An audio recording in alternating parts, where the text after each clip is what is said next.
বাংলাদেশৰ পৰা সিদিনা আহিছে বাংলাদেশী শিলাদিত্যৰ বংশধৰ সেইসকলক চিটিজেনশ্বিপ দি সেইসকলক মাটিৰ পাট্টা দি আছে মুখ্যমন্ত্ৰীয়ে।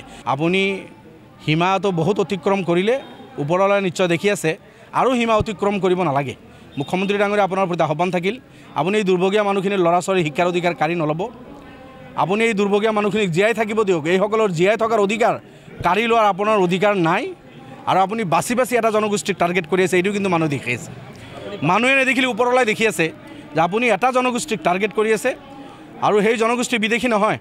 আপুনি বিদেশী বাংলাদেশী সন্দেহযুক্ত বিভিন্ন ধৰণৰ কথা কৈ এছাম মানুহক সন্তুষ্ট কৰিব বিচাৰিছে। আপুনিও ভালদৰে জানে যিসকল বিদেশী নহয়, বাংলাদেশী নহয়, যিসকলক উচ্ছেদ কৰি আছে, এইসকলৰ পূৰ্বপুৰুষে কিন্তু এই ৰাষ্ট্ৰ স্বাধীন কৰাত তেখেতসকলৰ তেজ আছে। গতিকে আপুনি চব কিছু জানি শুনিও সীমা চেৰাই গৈছে স্বৈৰাচাৰিতাৰ। অনুৰোধ কৰিছোঁ, আহ্বান জনাইছোঁ, আপুনি এই চব বন্ধ কৰক আৰু মানুহক সংস্থাপনৰ ব্যৱস্থা কৰক। হয়, সমান সমান দুখী। আজি 10 বছৰ বিজেপিৰ চৰকাৰ, এই 10 বছৰত বসুন্ধৰা 1, 2, 3ৰ আণ্ডাৰত বিজেপিয়ে লাখ লাখ মানুহক মাটি দিলে। কাক দিলে? মুছলমানক দিয়া নাই, সংখ্যালঘুক দিয়া নাই। আজি নন মুছলিম ভাইসকলক দিছে, আমি বেয়া পোৱা নাই। ট্ৰাইবেল কিছু ভাইসকলক দিছে, হিন্দু ভাইসকলক দিছে। বাংলাদেশৰ পৰা সিদিনা আহিছে বাংলাদেশী শিলাদিত্যৰ বংশধৰ সেইসকলক চিটিজেনশ্বিপ দি সেইসকলক মাটিৰ পাট্টা দি আছে মুখ্যমন্ত্ৰীয়ে।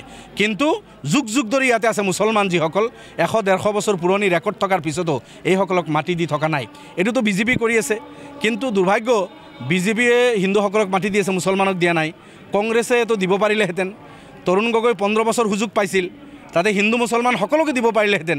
যাৰ মাটি নাই, হিন্দুৰো বহু আছে ভূমিহীন মানুহ, মুছলমানো আছে ভূমিহীন মানুহ।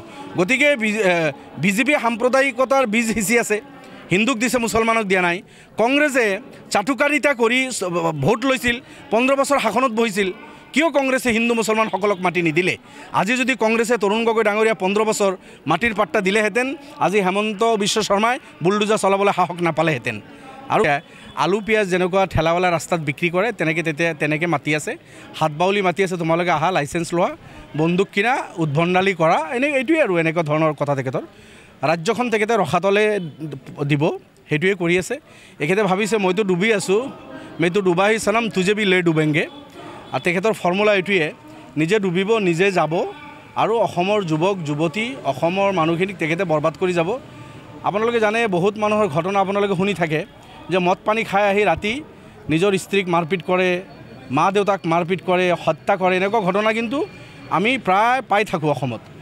তেনেকুৱা এখন ৰাজ্যত যদি এই চাম যুৱকৰ হাতত যদি আপোনাৰ মৰণাস্ত্ৰ যায়, মদ পানী খাই আহি ৰাতি নিজৰ পৰিবাৰজনীক আগত মাৰিব, নিজৰ